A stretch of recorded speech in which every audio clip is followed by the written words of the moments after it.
Se i geni controllano la tua vita, e per quanto ne sappiamo non possiamo sceglierli, allora non possiamo cambiare i tratti che abbiamo e siamo bloccati, vittime delle eredità dei nostri familiari. Se diabete o Alzheimer o il cancro è tipico e noi abbiamo quei geni, possiamo anticipare il risultato. E questo ci rende vittime dei geni che controllano la nostra vita. Con la nuova ricerca sulle cellule staminali, ho scoperto che, cambiando l'ambiente, cambio l'espressione delle mie cellule. Il punto è che io sono quello che può modificare l'ambiente. Sono il capitano della mia genetica e non una vittima dei miei geni. Io sono quello che può cambiare l'ambiente e la mia percezione dell'ambiente, che è ciò che controlla il fato delle cellule. La natura della biologia è semplice. Gli organismi biologici adattano la loro biologia per integrarsi a un ambiente. Una cellula legge l'ambiente e adatta la sua genetica e la sua attività per conformarsi. E qui sta il problema. Mettiamo che sto osservando l'attività delle cellule nel mio fegato e queste dovrebbero aggiustarsi secondo quello che accade nell'ambiente. Bene, come fa una cellula epatica a sapere cosa succede nell'ambiente? Tutto dipende dal sistema nervoso, che manda informazioni sull'ambiente all'interno del corpo, in modo che le cellule sistemino la loro biologia con quello che accade nel mondo. Il problema è uno solo. La consapevolezza è un'interpretazione. La mia mente interpreta l'ambiente, quindi non manda informazioni reali sull'ambiente, ma ciò che io interpreto. Questo significa che potrei vivere in un ambiente sano, felice e che mi supporta, ma se lo percepisco come negativo, allora le mie cellule non sapranno che è sano, ma vedranno solo la percezione che mando io all'interno. Per questo la percezione è importante, perché le cellule non toccano l'ambiente, ma dipendono dall'interpretazione del sistema nervoso per sistemarsi. Se cambio la mia percezione, la mia mente, le mie credenze sulla vita, cambio i segnali che entrano nel corpo e che sistemano la funzione delle cellule. Questo è un aspetto davvero molto significativo. Non sono una vittima dei miei geni, perché con la mia abilità di cambiare il mio ambiente e la capacità di modificare la mia percezione dell'ambiente, posso controllare la mia attività genetica. Non sono una vittima della mia eredità, ma il capo della mia attività genetica.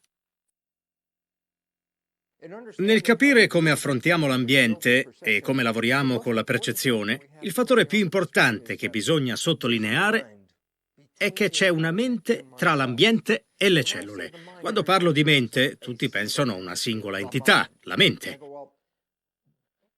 In realtà non è totalmente vero. La mente è compresa tra due elementi interdipendenti che lavorano assieme, che hanno funzioni diverse e apprendono in maniera diversa.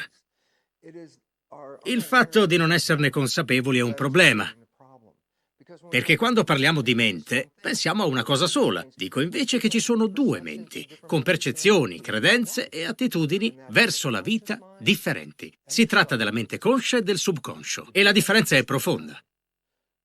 La mente conscia, ultima evoluzione del cervello, è la mente creativa. Se chiedo cosa vuoi dalla vita, la creatività è la risposta. È la mente che può vedere il futuro. Ed è quella che rende gli umani più potenti di ogni altro organismo, perché la mente conscia ci permette di non avere risposte basate solo sugli stimoli, come per gli animali. Tra lo stimolo e la risposta, io ho la creatività e posso cambiare il modo in cui rispondo alla vita. Sono io che decido. La mente creativa ci aiuta ad andare avanti nel mondo di oggi. L'altra mente è quella del subconscio, una mente che registra, una mente dell'abitudine. Registra un comportamento e quando c'è l'occasione basta spingere un bottone e quel comportamento viene fuori. È rilevante che sia un comportamento buono o cattivo, sarà sempre uguale.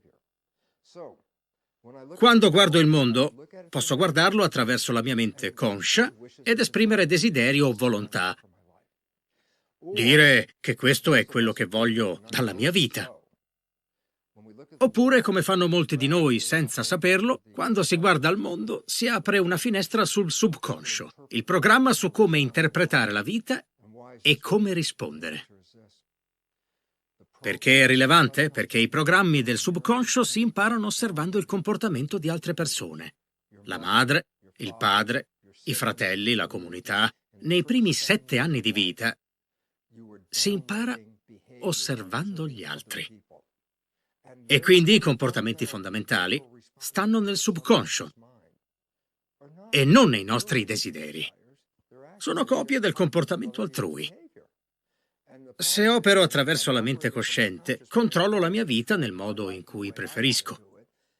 Ma se opero nel subconscio, metto su dei comportamenti automatici acquisiti da altre persone che non sono sempre giusti per me.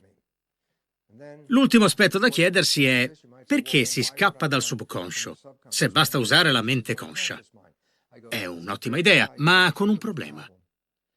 Quando pensiamo, la mente conscia si attiva. Faccio un esempio. Se ti chiedo cosa hai fatto lunedì alle 14, ci pensi e poi mi rispondi. Nel momento in cui mi pongo la domanda, la mia coscienza è rivolta verso l'interno. Ma nel momento in cui non sto pensando, vuol dire che non sto prestando attenzione. Questo significa che quando penso, smetto di fare qualcosa finché non ho ricevuto una risposta? No, perché mentre cammino non smetto di camminare se ho un pensiero e poi riparto. È qui la parte critica. Quando la mente conscia sta pensando, l'autopilota per le altre azioni lo inserisce il subconscio.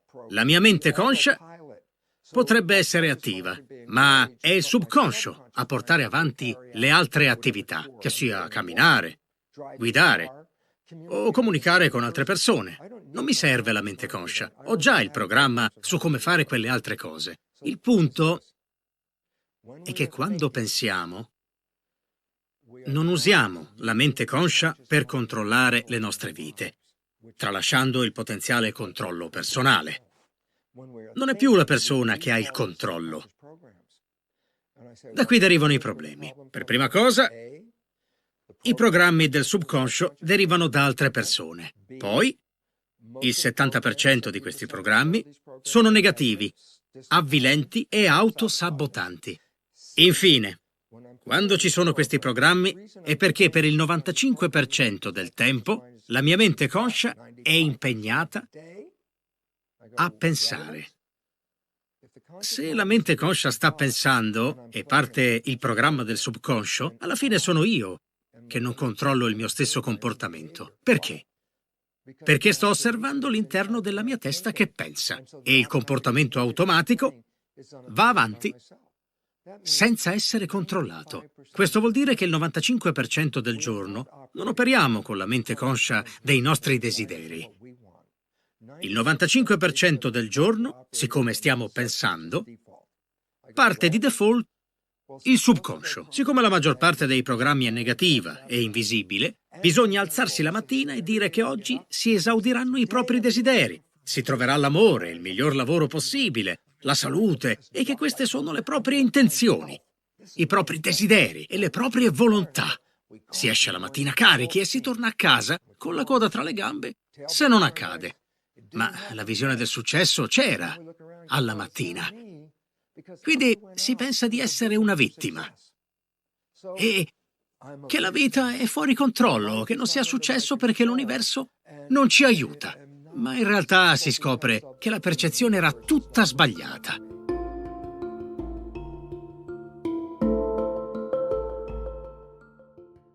Lavoravo come ingegnere spaziale a Denver, Colorado, durante gli ultimi anni della guerra fredda, negli anni '80, proprio negli anni in cui la famosa nuvola marrone tossica stava inquinando Denver. E non potevamo guidare tutti nello stesso giorno, dovevamo andare a lavorare con un'unica auto di gruppo in giorni diversi. Allora un giorno sono andato a casa di un mio amico ingegnere perché era il suo turno quella settimana. Sono arrivato un po' in anticipo in casa sua dove non ero ancora mai stato e gli ho chiesto se potevo usare il suo bagno. Entro e trovo dei piccoli post-it ovunque. C'era questa affermazione: La mia compagna perfetta si manifesta per me ora. Poi entro in macchina e c'è di nuovo questa affermazione su tutto il parabrezza e lo specchietto retrovisore. Naturalmente sapevo com'era il suo ufficio ed era la stessa cosa, c'era quell'affermazione ovunque, sulle pareti, sul monitor. Allora gli ho chiesto, funziona? E lui, no, non funziona mai. E io, perché pensi che succede? Beh, guardami, chi vorrebbe stare con me? Sono solo un tecnico.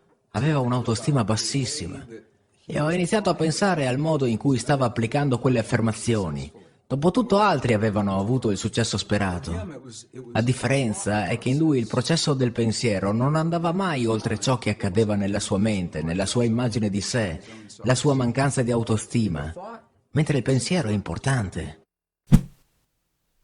L'uomo è praticamente un vetrino ricoperto di pelle, al cui interno la cultura media è il sangue. Al destino delle cellule non fa differenza se si trova in un vetrino di plastica o in un vetrino di pelle. Il destino delle cellule è determinato dalla cultura media e dalla sua composizione. Nel corpo la cultura è il sangue e la composizione chimica del sangue è controllata dal cervello, che fa il chimico. Ma quale chimica dovrebbe rilasciare il cervello? Qui entra in gioco la mente, perché legge l'ambiente circostante, lo interpreta e poi il cervello traduce questa interpretazione nella chimica del nostro corpo. La mia interpretazione della vita è quella che determina la composizione chimica della mia cultura, del mio sangue, e determina la mia genetica. Cambiando i pensieri, cambio la chimica. È semplice da capire.